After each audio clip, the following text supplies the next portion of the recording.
નમસ્કાર, spark today ન્યૂઝમાં આપનું સ્વાગત છે। તમે જોઈ શકો છો ગોલ્ડન ચોકડી પાસે જે ગેસ લીકેજ છે તે થયો હતો, તેને લઈને હમણાં તમામ જે ટીમ છે તે પહોંચી છે। સાથે જીસીબીને પણ બોલાવવામાં આવ્યું છે। ફાયરની પણ જે ટીમ છે તે પણ બે ગાડી આવી ગઈ છે। તમે જોઈ શકો છો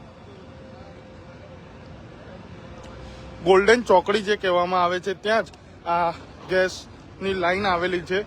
ત્યાં જે લીકેજ છે તમે જોઈ શકો છો। અત્યારે તમામ જે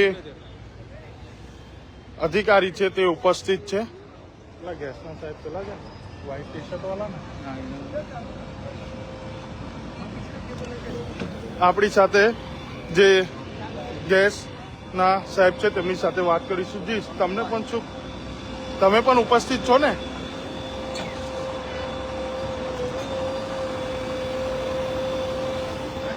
साहब बोलो तो खरी, तमें आया तो पर आप क्या हुआ, मतलब क्या हुआ था आप?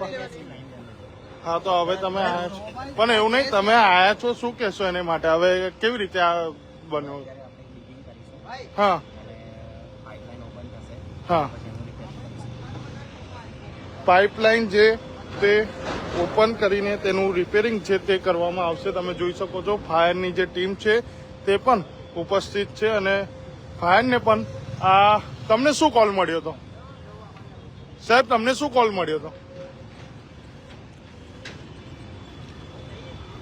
કોલ મળ્યો ગેસ લીકેજનો। હા, તો અમે ગાડી કંટ્રોલથી મળતોની સાથે અમે ગાડી લઈને જવાના છે અને અહીંયા સ્થળ ઉપર જોયું તો આગ લાગેલી નહોતી, ખાલી ગેસ જ લીકેજ। કોઈ આગ લાગેલી નથી, ખાલી ગેસ જ લીકેજ છે અને જે કામગીરી છે તે હમણાં સ્ટાર્ટ કરી દેવામાં આવી છે। તમે જોઈ શકો છો આ ગોલ્ડન કહેવામાં આવે છે, ગોલ્ડન 4 રસ્તા પાસે જ આ જે બનાવ છે તે ગેસ લીકેજનો બન્યો હતો। તેને લઈને હમણાં સમગ્ર જે ટીમ છે તે પહોંચી છે। ગેસ એજન્સીના જે સાહેબ છે તે પણ પહોંચ્યા છે અને તેમનું કહેવું છે કે હવે જે ગેસ છે આ ખોદીને પછી જે લીકેજ થઈ રહ્યું છે તેને રિપેરિંગ કરવામાં આવશે। હું Kamlesh Joshi, spark today news, Vadodara.